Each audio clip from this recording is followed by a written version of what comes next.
Welcome to Franchise Marketing Radio, brought to you by SEO SAMBA. Comprehensive high-performing marketing solutions for mature and emerging franchise brands. To supercharge your franchise marketing, go to SEOSAMBA.com. That's SEOSAMBA.com. Welcome to Franchise Marketing Radio. Stone Payton Lee Cantor here with you this afternoon.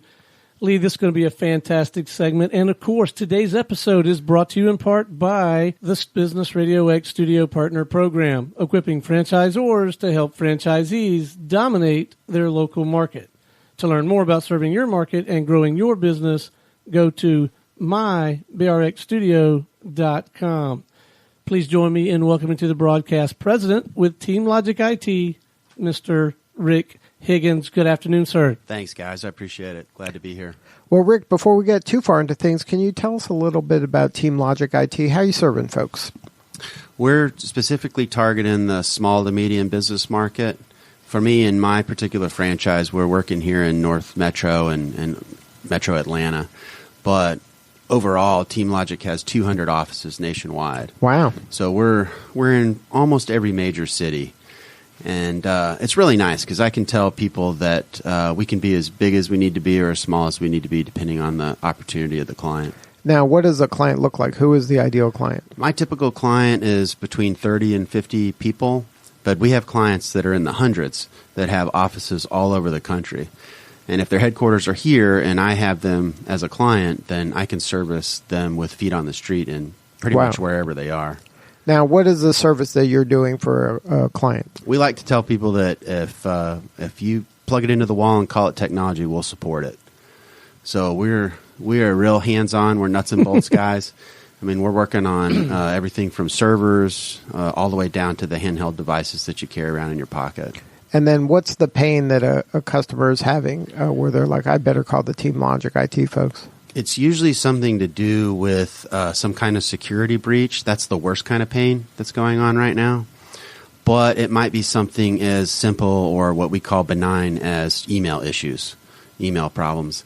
We do a lot of we win a lot of business by displacing managed service providers, competitors of ours, who are just not answering the call. They're not showing up. So we get a call and say, hey, we heard you guys show up. And, we've already talked to some of your current clients. We're either a referral from them or we've seen something online about you guys. We know you show up, and we'd like to take you on as a vendor partner.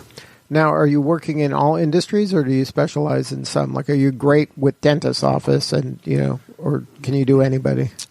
The only people we won't work with is people that don't use technology. So what does that mean? That means pretty we much work with everybody. But so you work with medical offices or law firms or ad agencies. Like, it doesn't really matter. It doesn't matter. For whatever reason, about a third of our clients are CPA firms. CPA firms. I think CPAs just really get the value proposition of what we're doing. And they know that they don't want to be their own IT support. Right. So, if they can pay us our rate and then bill out at $200, $300, $400 an hour, they know that it just it's going to work sense. out. Yeah. And then, like, for a CPA firm, what would be the point of entry? Would they have been hacked, or they're afraid of being hacked, so they want somebody to come in and kind of make sure that their setup is all of the above. All of the above. So it may be that we're coming in on a real red light situation where they're in big trouble. Right. There was some sort of breach, and then they don't know how it happened or how to prevent the next one. That's right. The provider that they have let them get into trouble, and they're bringing us in, and it's a real emergency. Like a triage situation. Yep, it's a dire triage emergency situation. Yeah, and then when happens. when that happens, you have the resources to kind of fix the situation right at that moment, but also put into place some things that'll prevent that from going forward. We do. And one interesting differentiator for us is that we, for almost all of our clients, will deploy business continuity appliances for them that'll keep them out of trouble if and when they do have an attack. Because we can't guarantee, nobody can guarantee that you won't get attacked down the road. Right, the largest companies in the world get attacked. Yep, and so do the smallest. Right. So nobody's immune to it, nobody's above it, and no technology specialist out there can guarantee that you won't get attacked. But if you are working with somebody like us who can deploy business continuity as opposed to backup and recovery solutions, then you stay in business if you do get attacked. So the appliances that we deploy can take over the services of a server and let you stay in business while we come in and continue and work on that server. Mm-hmm. Right now, lead times to get a new server in place are at the least it's 1 week. Server demand and backup to buy the stuff and build a server, get it deployed, at least a week, and that's working double shifts. And then that's where the importance of this continuity comes into play. You don't have to have kind of downtime and wait a week until everything gets fixed. Right. Let's say you're a CPA firm with 10 people, 8 CPAs and a couple enrolled agents or something like that, and you're working off 1 or 2 servers. You get a malware attack during tax season. Oh, ouch. You can't afford that. You could be out of business. You can't miss a week or 2. Right, or especially 3. those weeks. And sometimes we're getting a call in the second week of the issue, right? So it can be real problematic. But if you have a business continuity appliance, you're talking about minutes of downtime, which we can all afford because that's just that's just everybody. Go get a bottle of water and come back to work, and everything's working fine. So now, what's your background? So I'm an engineer from Georgia Tech. Got out of Georgia Tech in the early 90s. Always been in technology in one way, shape, or form. Primarily, I did software, and IT was kind of the redheaded stepchild of software. So I always kept up with it more as a hobby than anything else. And back in 2015, when I decided I wanted to start a business. So you worked for a corporation or different corporations over the years, right? And I did some hardware stuff. I was in and out. I mean, in technology, people change around a lot, and I was no exception to that. I was moving around quite a bit, and but I had to get off the road. So you were a lot of traveling 8 days a week. That's what it felt like. It was just terrible, and this business affords me the opportunity to sleep in my own bed every night. And how did it even get on your radar? So how come you didn't go, you know what, I'm going to just start my own consultancy here. I know all this stuff. I don't need, kind of a national brand associated with me. People know me in town. Yep. Great question. And I knew that to do a business like this, I wanted to always be on the cutting edge of technology. Mm-hmm. And for TeamLogic, that's really the big thing that we get from the franchisor is working out those partner relationships with the different vendors, the technology that's out there and that's available. It's a full-time job at our headquarters in Southern California for 4 people to do that. They're going and attending all the conferences, getting all the thought leadership and the cutting edge, the bleeding edge. That's right. They're reading the white papers. They're writing white papers in some cases. They're speaking at these things. And we can deflect as owners, as partners in the TeamLogic network, we can deflect all that bombardment that we get to headquarters. Say, look, if you're not... So if they ask you a question about, hey, this new Oracle system, I read a blog post that this thing's going to change this and that and this, you don't have to have read about that. You can say, you know what, I'm going to get on that. I got one of my people that specializes in that. And then they could either talk to them directly or give them their kind of analysis of it. Yep, that's right. I can kick that to headquarters to have them go through the process with that particular partner. So they're willing to actually have that communication? Oh, yeah. So how much time does that save you? Just that alone, answering those kind of super complicated questions. Just that by itself, frees me up to do what I do best, which is business development. Right. For me, nobody wants me working on their server. I will admit that right here on the radio. But I'm good at business development. I'm good in a sales setting. I'm good at generating leads, and I'm good at following up. I'm good at writing proposals and closing deals. Mm-hmm. But I've got a staff and I've got a director of operations that's doing the heavy lifting and really making the money for the company. So now for you, when you said, okay, I'm going to join TeamLogic IT and I'm going to be a franchisee, did they help you kind of build this team around you, or did you already have people in place that, okay, I know this person can do this and I'll be able to do this? I'd like to say that they helped me, and I kind of went into it with that expectation. But I'll tell you the truth, Lee. It was I really had to place those ads on Indeed and ZipRecruiter, and I had to find my So you guys had to kiss a lot of frogs? I did. It was... There's no easy way to do that, right? Like, you just got to meet people and kind of vet them. And And did they help you at least with some sort of an assessment that, okay, this person has a likely suspect they did. to being the right person? So they helped me with that initial bunch of resumes. And I have to look at 300 to 400 resumes just to hire one guy. Right. So I'll get that down to, say, 10 likely candidates. I can kick those over to headquarters. And in that first few months of operating the business, they helped me a lot with that. I will admit that. And then when I was able to find one or two of those first guys that I did hire, they were able to run them through a assessment of capabilities. Like, do they really know this, or are they just saying they know this? And I could do some of that myself too. Right, because you probably have a good sniff test because you've been around it so much. You can tell if they're BSing or they're... Yeah. And we had all kinds of stuff. This business is crazy. I mean, I've had people, and I've hired lots of people over my career. Since getting into IT, I've never had a situation where someone didn't show up for an interview till this. So I would say, well, that's a red flag. Chance of even somebody showing up for an interviews, I don't know. It's better than 50-50, but let's just say it's 80% they'll show up. 20% they won't. And but yeah, that's obviously they're telling you everything they need to know. You need to know about that guy or gal. And then, so you knew going in that your main responsibility was going to be getting local business. That's right, business development. That's really my forte. So in the TeamLogic world, they have two different kinds of owners. I have two different kinds of partners. I call the other owners my partners. We've got the guys like myself who came from a business development background, and their first hire will be the tech. Right. So the two will partner and go forward and conquer. But is it a partnership, or is that more of an employee? In my case, it was an employee. There are some that form as a partner. Like where they're a team. Like, okay, it's like, front of the house, back of the house. That's right. Sometimes there'll be two owners that come in together where they know how they're going to split their responsibilities.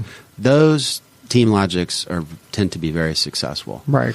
The other is the flip flop, where it's a guy who's been in technology his whole life. He wants to own his own business, but he can't sell, but he can't spell proposal or sell. He can't spell it, and that's fine. But you've got to go out there and then hire somebody like me. Like right away. You got to do it. Before right away. Yeah. You want to have that employee on board before you open your door. Right. And you both have to go through some training out at headquarters, which we do. And that's one of the other things that headquarters does really good for us as a franchisor is provide that training. And then the training element for you as a salesperson, you were comfortable in that role already. Was that something that you felt was beneficial, or was this something that you go, I think I can handle this part of it? Like, did they tell you something you didn't know? It was, yeah, of course. There was a week of training, maybe one morning or maybe 3/4 of one day we spent on sales and marketing. The rest of the stuff is there's just some things you've got to know about how to be a franchisee within the TeamLogic network. And so there's a lot of that, and you come out of there feeling like you drank out of a fire hose, the typical cliche. But it's good. And then first year, actually the first 2 years, is a real grind. But anybody will tell you that if they're starting a business from zero, even as a franchisee, those first couple of years are a real grind. Yeah, there's no shortcut. No. And then for you, once you start getting clients, I'm sure it becomes, this is residual revenue, right? They're right. Like kind of, once you get them, they kind of stick with you for a period of time until there's some compelling reason not to. So across our overall network, and again, we're talking about roughly 200 offices, we've got an average renewal rate of 96%. Another way to think of that same statistic is that if I sign a client today, on average, I'll have them for 9.6 years. So that's the average length of a contract, and that's my expectation. Right. And knock on wood, today we have not been fired for cause. We've had some turnover in clients, which right. Well, which I'm happens. sure when you're dealing with companies, and then the new guy comes on, and he's got a guy that he's used. There's some. You're going to lose some business, no fault of anybody's, other than he's got a guy that he used in his previous company, and now he wants to implement it in his new company. That hasn't happened to us. We've actually benefited from that crazy situation that you're talking about. We did lose a large client in early 2019 because they got acquired. And it was the big fish swallowing a small fish, which was my client. Right. And they had their own in-house IT. They wanted nothing to do with us. Right. Even though their IT was in Houston, we tried to work out, was like, hey, look, we can at least be your feet on the street here, because my client that got acquired wasn't the only Atlanta-based entity that they had and that they were supporting out of Houston. But they wanted nothing to do with us. And I think, IT people, well, maybe even just say this about most people are territorial. Sure. They want what's theirs, and they don't want anybody else mucking around with it. So now, from your standpoint about going out there and kind of grinding in order to get that book of business so that it can sustain itself and build upon it itself, that took about 2 years. Well, I was pretty fortunate. I was generating business in the first month, and but to get to where I could pay myself and to get to where I was consistently in the black, past break even and staying past break even, really was 2 years. We did our first break even at 18 months, but then what happens? You've got enough business where you've got to make another hire, right, and then you go right back to into the red. Yeah. And so you're trying to cross that chasm, right? And it's it can be nasty. So now, for you at this point in your relationship with TeamLogic IT, is it something that they want you to open up another, like TeamLogic IT or TeamLogic IT Dunwoody? Do they want you to be TeamLogic IT Snellville and take over a different territory? Or does it work that way? Or is each TeamLogic IT person in a market kind of their own thing, and there's no point in getting a second location because of the way you operate? I have some partners. The partner up in Philadelphia has, I think, 7 or 8 different franchise locations.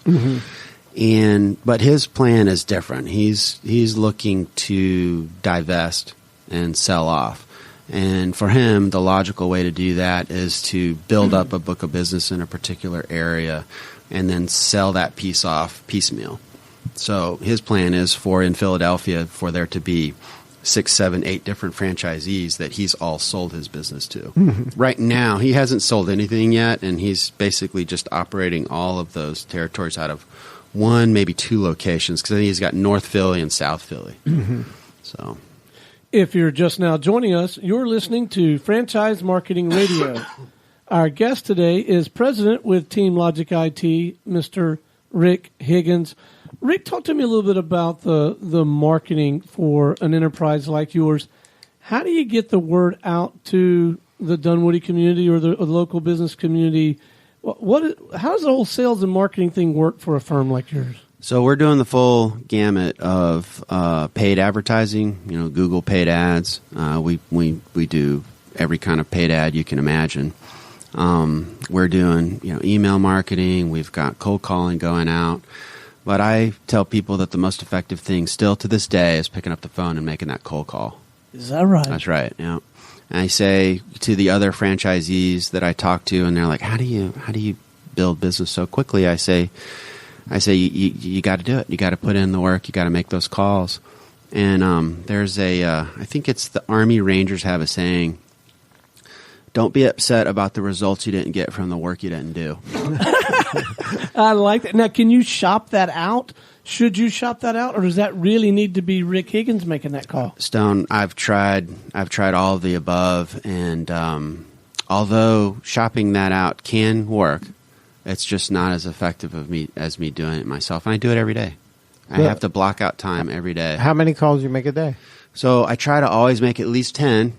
But if I have an opening, in the slot, or if a meeting gets canceled or something like that, then I'll fill that in I can always fill it in with calling. And then how do you get a list? Is that part of what the franchisor provides? They did provide me with an initial list, but it's old. I mean, once you get a brand new list, it's old when you first get it anyway. So I try to renew it every so often, usually not.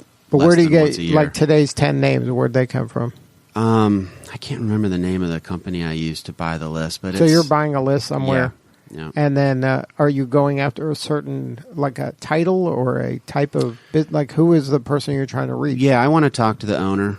The owner. Yeah, I want to talk to the owner of the small private business. Okay, Because so he or she is going to be the decision maker regardless. And so getting past a gatekeeper of a receptionist or something like that is key. So then it's the owner of a 50-plus employee company. That's right. So and you don't care the industry, so it doesn't matter. I don't care. We're getting a lot of traction lately in manufacturing, Right. And distribution. So, and those clients tend to be a lot bigger. And when you're making that call, is there something you're asking them for? Is there something that you can offer a way to at least have a conversation? I'm asking them just one question, and it was your first question is what's your pain? Because if you're not having pain, then let's not talk. Let's just move on. You're not ready for me. I would right just now. rather move on, and we part friends, ships passing in the night. I'll call you again in 6 months, and we'll talk about it again. Right. And then I will also ask for permission to put them on my drip email campaign. Right. I use Constant Contact for that. And you're sharing thought leadership about cybersecurity or some That's right. issues that IT challenges they might be having. It helps keep me in their frontal lobe. Right. So our latest client we won was a comeback around from something we lost 4 years ago, but they stayed on my drip email campaign. Exactly. That's a gift to you keep doing that. That's going to pay dividends. So she called me and said, we made a mistake and we're sick of this. So it's time for you to come in and hey. I said, hey, why did you think of me? And she said, well, you've been sending me that email. Right. For 4 years. Right. 4 years she's been getting my monthly email. And she kept, and so it just happened to pop in at a time. Right. All it has to do is hit her right when that person didn't call her back. Right. And that's what happened. Let me call Rick because I know he'll call me back. So I want to go back to one thing you were asking about the grind. Mm-hmm. And I am constantly getting calls from potential franchisees, because I know you guys are all about wanting to talk about the franchisor and how franchisors develop business and sell to franchisees. So I'm getting calls from potential people that want to know, hey, here's I'm a guy who's in its 5th year right now. Right. And, what was the first year like? What was the What's their fears? Like, what is their biggest concern? When they're calling you, what is the thing that they're apprehensive about? That they're going to run out of cash. Same thing we're all afraid of. I mean, it's the only thing that runs people out of business, other than every now and then there'll be a health issue.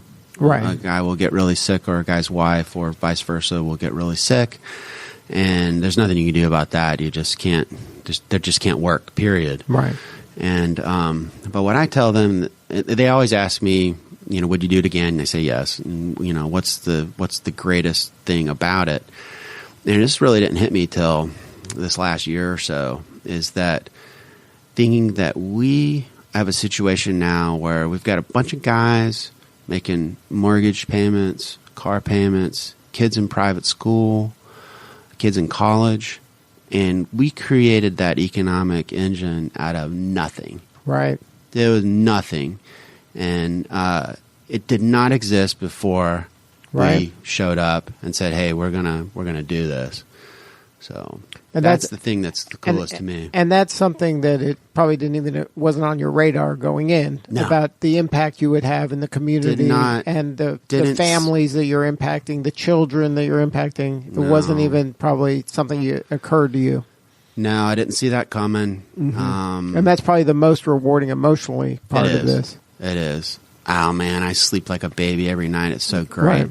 Because I just know we're doing so much good for so many people. Right. Now, those folks may have jobs elsewhere. Right. We're really big into making sure our morale stays high with our staff. Mm-hmm. So we're paying multiple bonuses a year. I call them stay bonuses, but they're no one's leaving. Not going to work again.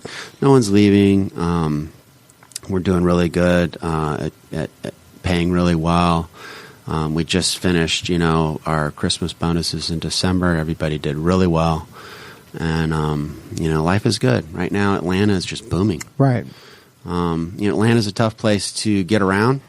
and especially right here on the perimeter top end. And I guess it's a national show, so I'll just tell you folks that are out there listening, Atlanta traffic is nasty. Well, the way I look at it is, if the city was crappier, there'd be less cars and traffic. But this is a pretty attractive place for a lot of people in a lot of industries. So a lot of people want to move here. Yeah. And I'm not sure what the latest is, but Atlanta's got still, even during the recession of 07, 08, 09, we were still adding net new jobs to the city. Right.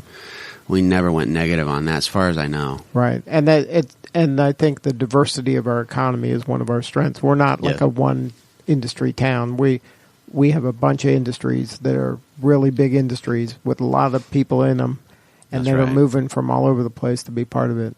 That's right.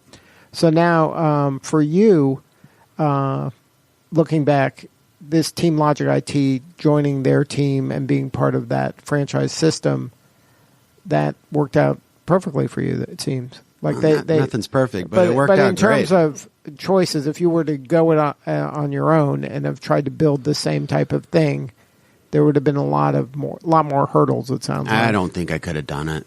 I really don't. I mean, when I was looking at this opportunity, I was also looking at a couple other existing businesses. So you were looking to buy a business that was in the same industry, or were you looking to be like a Jiffy Lube?